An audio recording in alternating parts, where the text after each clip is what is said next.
Të nderuar teleshikues, këtu në emisionin Ditari i Durrësit, të ftuar sonte në studio kemi zotin Ervin Qylafku, imamin e xhamisë së madhe të Durrësit. Zoti Ervin, mirë se erdhe në studion tonë. Mirë se falenderoj. Jemi në prag të festës së Bayramit dhe e Kurban Bayramit më saktë.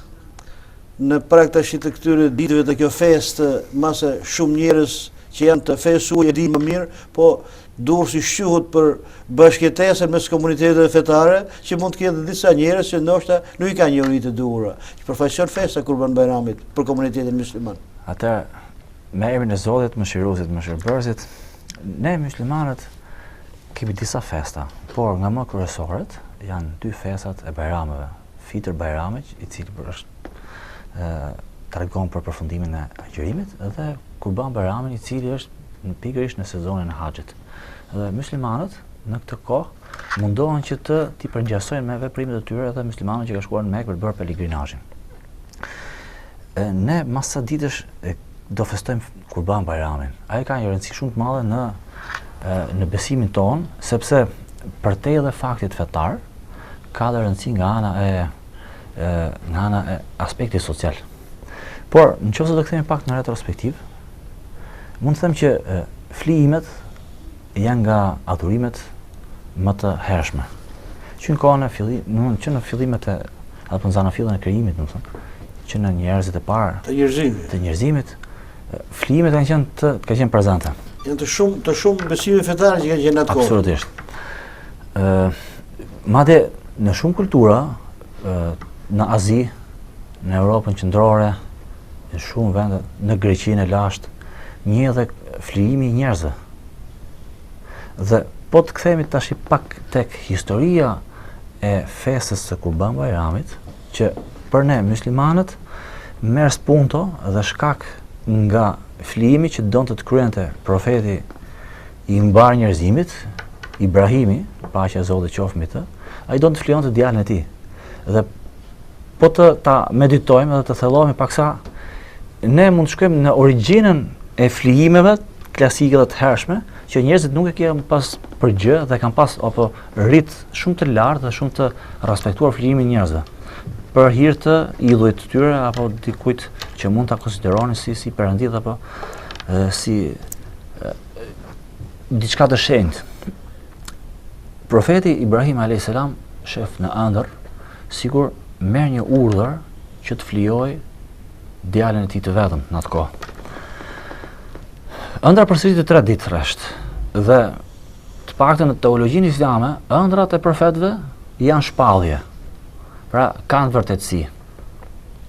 Ai mendoi që do kishte diçka reale dhe konsultohet me djalin e tij. Ai thotë: "O djaloshtat, o djali im, se ka qenë diku moshën e sa po bëj diku 2-13 vjeç në moshën e pubertetit." Thotë djalë, i tregon ngjarjen apo ëndrrën dhe thotë: "Çfarë mendon ti?" Në aspekti edukativ mund të heq një paralele që ne prindët duhet të bëjmë edhe biseda të rëndësishme me fëmijët. Sepse flijimi i gjeshmës shtrenjtë fëmijës është një akt shumë i lartë, të paktën në konsideratën e disa kulturave, pra flijimi i njerëzve. Por këtë bisedë ta ngresh në nivelin e konsultës me një person i cili nuk e ka atë lloj formimi, qoftë intelektual apo qoftë edhe nga mosha, tregon që për rëndësinë e madhe që i jep këtij akti, por dhe vlerën që ka fëmia pasardhësit në jetën tonë. Pra, ne si prindër nuk duhet të harrojmë që edhe shumë biseda të rëndësishme duhet i konsumojmë me fëmijët tanë, që t'i përgatisim për jetën, që të jenë të aftë, që të marrin eksperiencën. Atëherë, djalit i Ismaili a.s. i thotë që o baba, vepro çfarë urdhërosh, unë do mëdom që t'jem i durueshëm. Në momentin që shkon tek vendi i posaçëm, është në vend quhet Mina sot në Arabinë Saudite, tek ai vend aty i paraqitet djalli i mallkuar, shejtani, dhe i shkon mbrapa dhe i thotë: "O Ibrahim, çfarë do të bësh? Djalin vetëm do sakrifikosh, do flijosh?" Ai merr disa gurë dhe godet. Më pas shkon tek djali i tij, tek Ismaili, i thotë: "A dini se ku po të çon babai?" ai dëshiron që të të flijojë ty. Në këtë moment po ashtu dhe Ismaili alayhis salam merr disa gur të godet.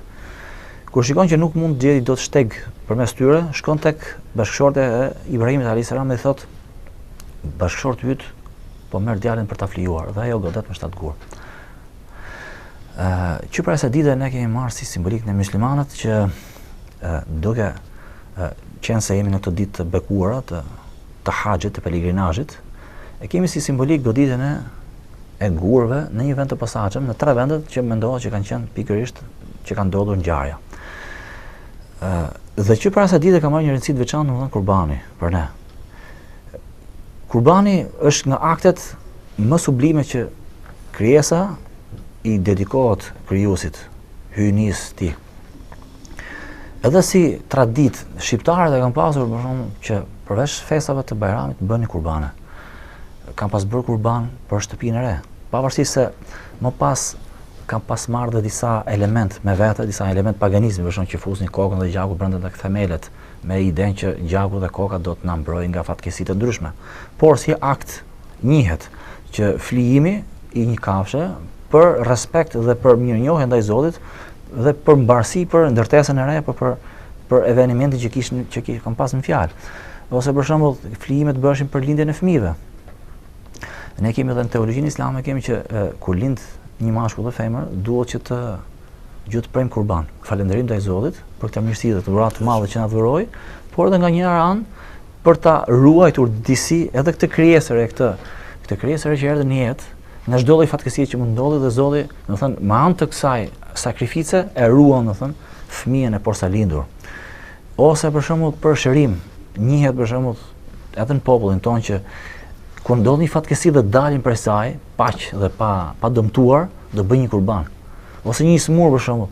Kur është një smundje e rëndë që nuk mundesh që të pak në përçmëritë tona nuk mund ta kalojmë lehtë, njerëzit bëjnë kurban për hir të shërimit ose për të tërhequr shërimin e Zotit, edhe kështu me radhë. Pra si sakrificë njihet që në popujt e lashtë, në çdo kulturë, sakrifica për t'u afruar tek hyj, tek i adhuruari, tek Perëndia, tek Zoti, që çdo lloj titulli apo emri që mund të marrë objekti apo ajo gjë që ne i drejtohemi për të, sepse kulturat janë ndryshme, njerëz që adhurojnë objekte, ka njerëz që adhurojnë njerëz, ka njerëz që adhurojnë krijuesin suprem etj. më radhë.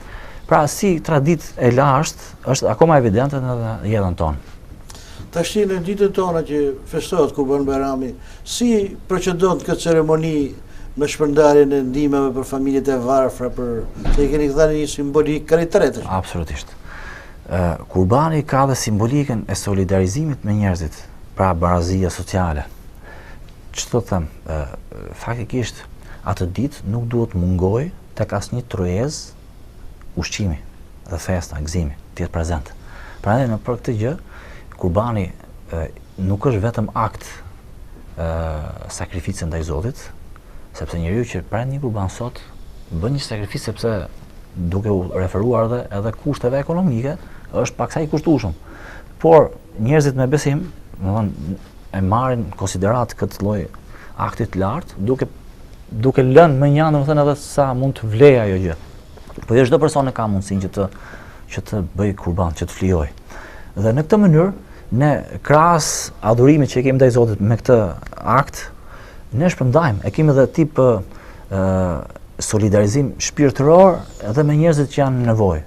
E shpërndajmë domethënë në familjet të cilat dihen sepse janë të komunitetit tonë, jo të komunitetit, sepse në xhami vinë shumë njerëz të shtresave nga ndryshmet, vinë njerëz edhe atë ditë që të paktën ndoshta edhe nuk janë besimtar të rregullt, por dihet që në xhamin në këtë datë ndahen ndihma. Qofshin ndihma ekonomike, por sidomos edhe mish kurbane. Aty vinë edhe të krishterë, aty vinë edhe njerëz që nuk besojnë fare, thjesht për të shtrirë dorën e ndihmës dhe ne nuk ja kursejmë askujt.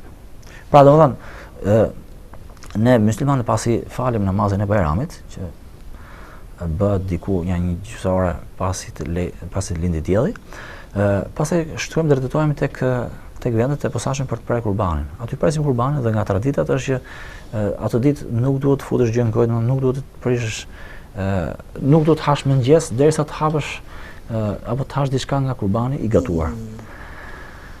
Dhe konsiderohet si tip agjërimi gjysmë ditor. Agjerimi i lehtë. Pastaj kurbani ndahet në 3 pjesë. Një pjesë e mban për vete, një pjesë e ndan tek familjarët, tek farefisi dhe një pjesë tek fëmijët, farefisnia, tek të afërmit, tek njerëzit në nevojë. Ka shumë njerëz që nuk dinë ku ta ndajnë, sepse edhe me modernizmin, me kohën tonë, do të thonë që janë institucionalizuar shumë gjëra,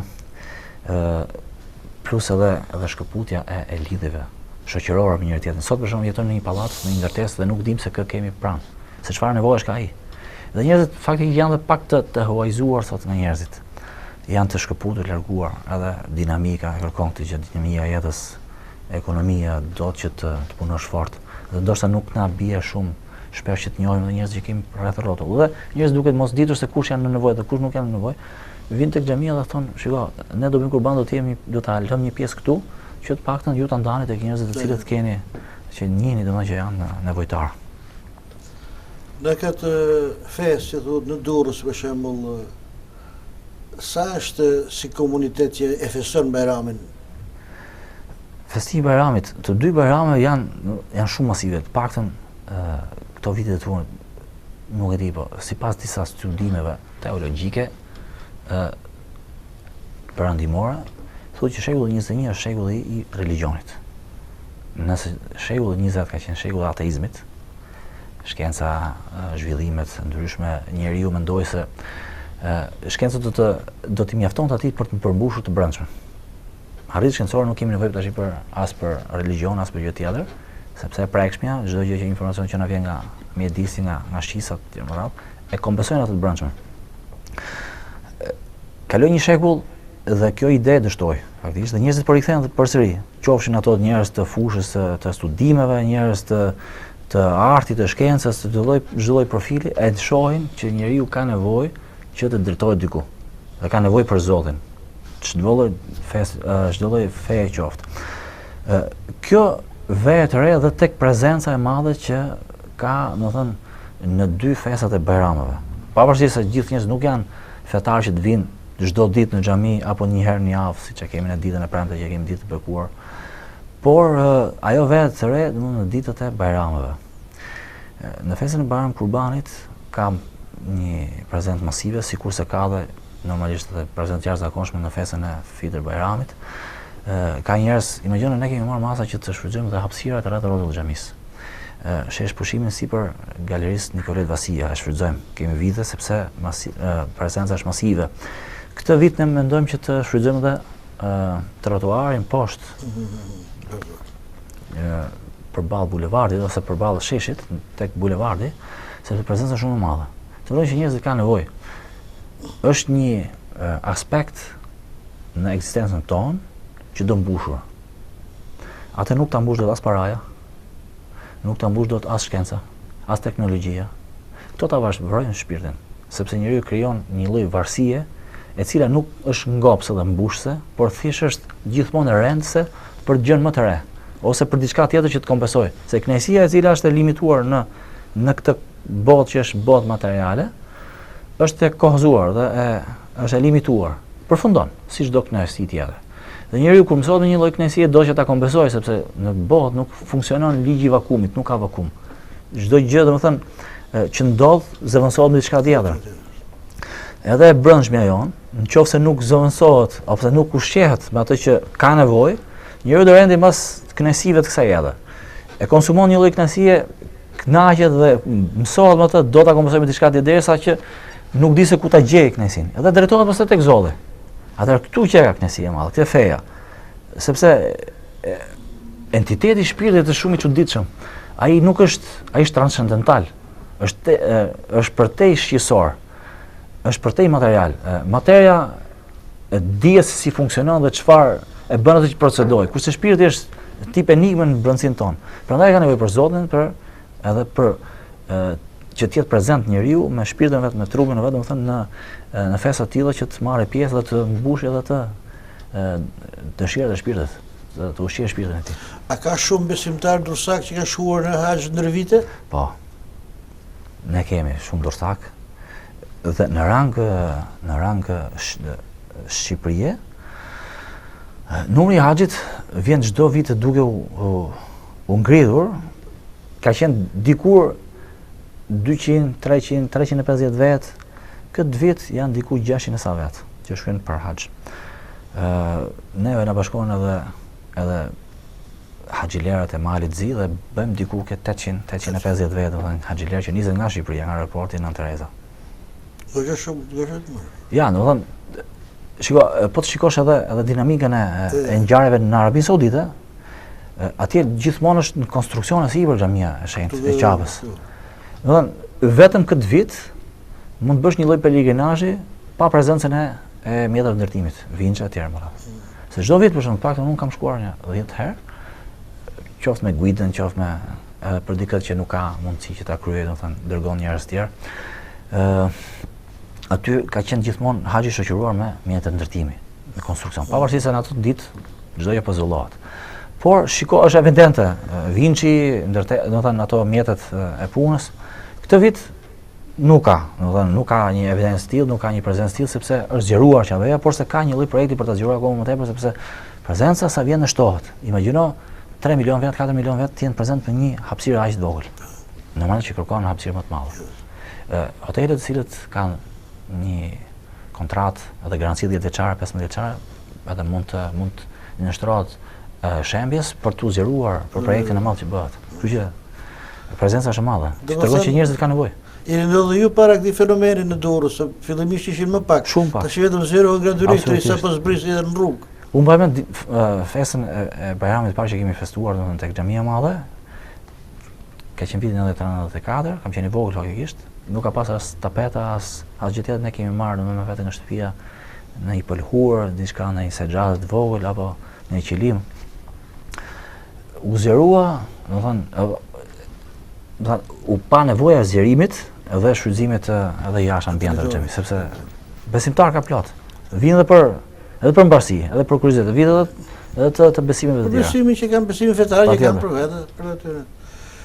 Ju tash si komunitet këtë festë që kemi në Prag, ka një gjë të re novitet me ato organizimet festive që bëni, sepse kemi ndjekur edhe koncerte që keni dhënë në shkollat fetare. Rituali i Bayram Kurbanit, pothuajse është unik në çdo vit. Por ajo që ndryshon është dinamika dhe sfida me hapësirat. La për shembull këtë vit kemi porositur shtroje për një sipërfaqe diku 500 metra katror për pjesën nga shkallarët, shkallat e xhamisë, shkallat e mëdha poshtë, nga aty deri tek godina e Partisë Socialiste. Deri aty, sepse sipërfaqja është mbushet, është prezente me njerëz, domethënë njerëzit janë prezente aty dhe qëndrojnë në këmbë. Ndonjëherë marrin edhe diçka nga shtëpia, ndonjëherë marrin edhe këto letrat e bukës. Kështu që ne kemi marrë masa që këtë vit të paktën të kemi mundësi të japim edhe mundësitë të tjera domethënë që të falen, të kryejnë ritet siç duhet. Në prag të ceremonisë festës ku bën Bajrami, çdo të urojë besimtarëve dorsak edhe bëgjer. Atëherë unë fillimisht ju uroj gjithë dorsakëve dhe gjithë njerëzve faktikisht të flijojnë egon, vesat, të flijojnë dëshira dhe shfrenuar, rinia, drejtohet tek Zolli, pa të bëjnë kurban egon e vet, si shoqëri dhe si individ, edhe si politik. Ne vuajmë sot për njerëz që i duan të mirën tjerëve, të ndajnë ato të brendshme të tjerat. Pra, të ndërtohet një shoqëri e cila është si bazë ka besimin, ka moralin, ka solidaritetin, sikurse ndajmë mishin e kurbanit, të ndajmë paksa edhe nga shpirtërora jonë. Jo vetëm ne si bazë, që si individ sa shoqëri, po ata e kupola jonë. Në të jetë çik më solidare me njerëzit. Unë i uroj njerëzve, gjithë mbar njerëzve, që ta kalojnë festën e Kurban Bayramit në harmoni, në solidaritet me njëri tjetrin, që ndrojnë pranë atyre që janë të varfër, atyre që kanë nevojë, të kemë vetëm ditë të lumtura, ose ne i lutim Zotin që këtë vit na shohim me syrin e mëshirës akoma më tepër, me syrin e vëllazërimit si shoqëri për të çdo feje, për çdo ideologji dhe çdo lloj edhe përkatësie politike e tjerë më radhë. Ju uroj njerëzve që të jenë sa më të lumtur, sa më të zgjuar me njëri tjetrin, sa më solidar me njëri tjetrin, Ju uroj që të kemë vetëm paqe. Sepse ajo duhet të prevalojnë edhe kudo që në botë, në vend në ato enklava, ato hapësira që ka luftë, Zoti t'i dhurojë paqe, qetësi, ato njerëz që s'kan të ngajnë, në ato vende që ne i dim, që i shohim, Zoti i dhënë mundësinë që të jetojmë ato si njerëz, sepse ne shikojmë në shekullin 21 akoma njerëz me tenxhere, me tasa, me henë për të mbushur ujë dhe për të mbushur ushqim. Ne na kujton të luftën e apartheidit në Afrikën e Jugut, na kujton ato konfliktet etnike, na kujtojnë në thënë disa skena që kanë lënë gjumë shpirtat tonë dhe nuk duam që të përsëritën këto. Për këtë vlen Kurban Bayrami, për të bërë kurban egon në dëshirat tona shprenuara. Të nderuar teleshikues, duke i ruar falënderimin Zotit Ervin Qyliafku për pjesëmarrjen në këtë bisedë mjaft interesante që zhvilluar në prag të festës së Kurban Bayramit. Ju urojmë dhe ju shikim të këndshëm dhe mirupafshim në emisionet e ardhshëm. Faleminderit.